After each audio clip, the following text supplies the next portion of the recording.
Good afternoon. It's Kimball Sargent, your self-care coach. And this is, believe it or not, this is our week 5. And I was thinking about what do we do about living well in a sick world? Well, one of the things that this pandemic has done is it's given us the time to take a breather, to look at our situation. A lot of people are thinking, well, I don't have anything to do, or I can't get out, or, you're looking at the world, I think, from a half empty stance. The glass is either half empty or the glass is half full. Well, when you start thinking, well, there's nothing I can do. Actually, crises are a place where we grow. The crises is where you have a chance to take a look and make a change. I've been a psychotherapist and I've done coaching for over 20 years. And what I have found is that most people don't exactly embrace change unless they are a coach or they are a therapist, because that's what excites us. Most people would like to have something different in life, but a lot of them just don't know how to get it. And most of the time, we're like little hamsters, and we're on that wheel, and we're running and we're running and we're running. And about 4 weeks ago, just about everybody had to stop. I mean, all around the world, people have had this time to stop. And so, just what if this was something that sort of changed your whole trajectory from here on out? To live happy in a sick world is a mental and a financial thing as much as it is physical. It's really, really important. And one of the things that I find is there's lots of people that are in jobs that they hate. In fact, that's something I hear all the time, is that people say that they just hate what they're doing, but they don't feel like there is a way to do anything different. And most people will have something that they sort of dream about but don't do. One of my favorite teachers was Wayne Dyer. And Wayne had a great story. He went into the Navy, and the day that he was leaving, his uncle gave him the book, The Death of Ivan Illich. And Wayne read that. And at the very end, when Ivan is on his deathbed, he realizes that he has never done what he wants to do, that he's dying with his music still in him. And Wayne Dyer said that at that very moment, just reading that was a turning point for him. At that moment, he said he knew, note to Wayne, don't die with your music still in you. And Wayne Dyer lived a pretty amazing life. And he never stayed with the status quo. He started out sort of a holistic psychologist. We started out teaching holistic psychologist, but he really became a teacher. He wrote a book. He set out with it in the back of his car, going to radio stations and selling it.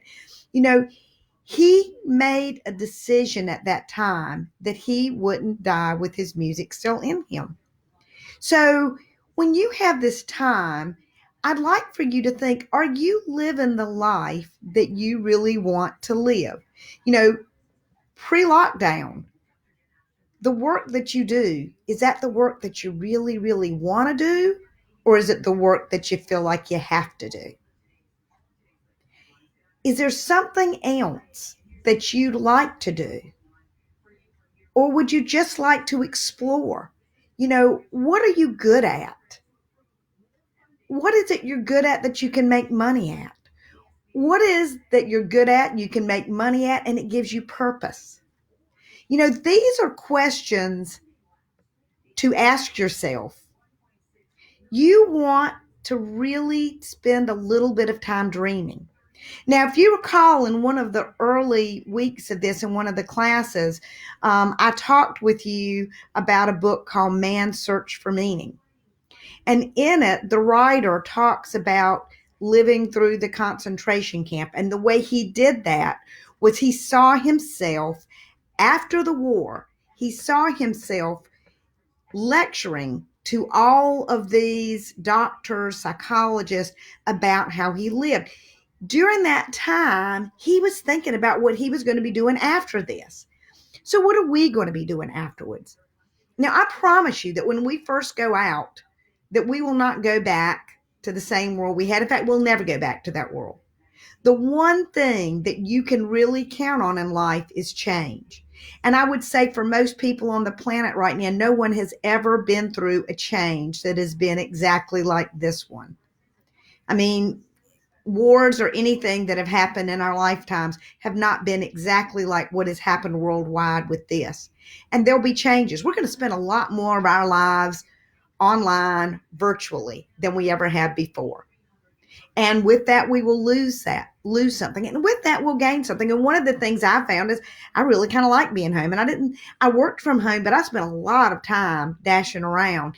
And now I'm able to see and talk with people and not have that confinement or of being in my car. So things are going to change.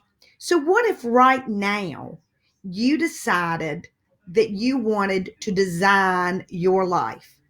Because when you have hope for a future and you're building a future that you want, not that someone else wants, but a future that you like, something that when you paint that picture, that it's very bright and crisp and sharp, and the sounds you hear and the things that you enjoy, you've really got to build it as something that you want to be in. And what might it be that you want to do? I'm going to tell a story of a friend of mine. I'm not going to use his name because I haven't asked permission. But when he was younger, he went to college and he got a degree in fine arts. But they say that you don't make money in arts, do you? So he worked and managed gyms and did different kinds of things. Did some entrepreneurial stuff, did some marketing for someone, and thought that that's where he would finish out his career and just retire. And then when he was doing that marketing, something happened and that job went away. And do you know what he decided to do? He decided to start painting.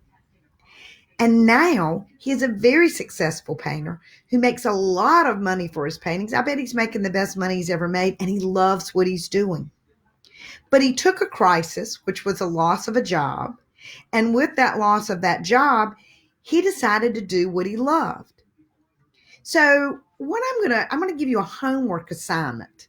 And then if you'd like, I'll tell you at the end how you can get in touch with me. And I'm giving 30-minute free assessments on wellness. And your dream is one of those things that we can assess, and I can help you with a plan. And that's just my gift for you. And I'll tell you more about that at the end. So I want you to get a book. This is the one that I have that I write in every morning, and I write my goals. And I will spend some time writing about my life, my future Kimball, what I'm doing, who I'm seeing, where I'm living. I make that picture really, really bright and vivid. I would suggest that when you get this book, that you start writing before before you get real concrete about what would you want to be doing? What would your life look like? And as you write that, once you've got it, then start thinking about how did you get there? What did you do? And you can write that and explain it. In fact, a really good assignment is to write a letter, and you can write it to me. You don't have to send it to me, but say, "Hi, Kimball. It's been 6 months since I was in that class with you. And, I was feeling kind of down then, but then I got to thinking about what I wanted to do. And now I'm doing blank. I don't know. Maybe you want to live in a different city. Maybe you want to be in a different relationship. Maybe you want a different job. What would your dream job be?" I will tell you that you spend more time at your job than you do anything else. So having something that you do that brings you purpose and makes you feel happy and that you're good at and you get paid for. There's people that have said that if you are doing a job that you love, that you never work a day in your life.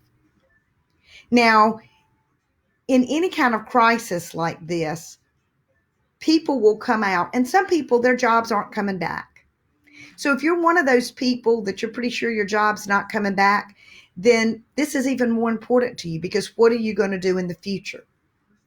Now, a very wise mentor of mine, one time when I was in my early 30s, said to me, I thought that there was a job that I was going to lose, and I was really upset about it. And I went to see her, and she said, "Congratulations." And I said, "What?" She said, "Congratulations. If you lose that job, that opens up all kinds of opportunities for you." And I thought, I looked at her like she had three heads. And then I started thinking about it. Well, I didn't lose the job, but I quit the job a month later. And I went on to do something that I wanted to do, another self-employed thing, because I told you I've predominantly been in self-employed since I was 27, and I don't ever want to work for anybody else. And I'll promise you that even though the landscape is slippery now for people who are self-employed and work for themselves have more ideas and are usually more flexible about making changes than people who are in a job. And for me, being self-employed means that I have control of my fate, of what's going to happen. Doesn't mean I'll always be doing the same thing. So think about what are those, and you're writing this, think about what would you want to do? I mean, some of it would be like if you want to be something in the fashion industry, well, then, living in a small town in Eastern North Carolina might not be where you want to be. So what would those steps be like, and what would you do? But you come up, and I want you to get the end in mind. What is it going to be like? Where are you going to be? What are you going to be doing? Who's going to be in your life? And write that out. And then write that letter. And then as you've told it, then write all the steps you did to get there. Now, it's true that you will be making those things up. But that's creation. That's creation. If you take your hands and you put them in the lower part of your abdomen, that's your creativity chakra. That's where creativeness comes from. That's where you birth ideas from. And this is going to be a birthing of an idea of what you want to be, do, have. You want to wrap yourself into that and then write this letter. And when you get it written, if you decide to get in touch with me and spend the half-hour session, I'd love for you to share it with me. But if not, that's okay. But what I'd ask you to do is when you finished it, take it and put it somewhere. And then on your calendar for 6 months or a year or both, take that letter out of this book and take a look at it and see what's happening. The more focused you are on that letter and the details in that, the more magical things that can happen. And it's really not magic. It's really comes down to the power of intention. Our brains are always going back and forth, looking for opportunities for the things we think about. But one of the problems is sometimes our thoughts get in the way. And that's where coaching can be really helpful, because a good coach helps you figure out how to make the little changes. And sometimes it's just one little change that will make an entire difference in your being able to reach a goal that you have. So this is something that you're going to do with yourself and then be able to go back. And if you'd like help and you'd like one of those half-hour sessions, and as well, I also have a wellness assessment that I can send you. What I want you to do is go on Facebook, and my Facebook site is Wellness Solutions Today. I'd love for you to like my page and send me a message. Let me know that you saw this. But if you want just the assessment sent to you, then what I want you to do is go to www.wellnesssolutionsnow.com. And when you go there, I will send you out the assessment. I really want you each morning when you get up. This is, if any of you know of Margaret Mead. Margaret Mead studied cultures, and she was about the same. She was a tiny woman. I think probably about the same height that I was. But every morning she would wake up and she would jump out of bed and she would say, "I'm so glad I'm Margaret Mead. There's nobody I'd rather be." And she would do that a couple of times. And I know that because she lived with Jean Houston the last few years of her life. And when I was doing some training with Jean, she talked about that. Get up every morning and jump out of bed and yell out your name and say how glad you are to be alive and how glad you are to have this life. And then get your book out and write something about that life that you're about to create. And pay very close attention for the rest of this time that we're locked down on what it is you want to do afterwards. And you know what? When you're doing this, no matter what's happening around you, if you feel good on the inside and you see hope and you see opportunity, your immune system will be stronger, your T cells will be stronger, everything in your life will just move better. One of the things we know is that people who are optimistic get sick less. So I've given you assignment. I really hope that you'll get in touch with me. I would love to do a 30-minute session with you and see if I could help you navigate and create a little plan that will help you live the life that you were meant to live. Thank you so much for joining me today, and be well.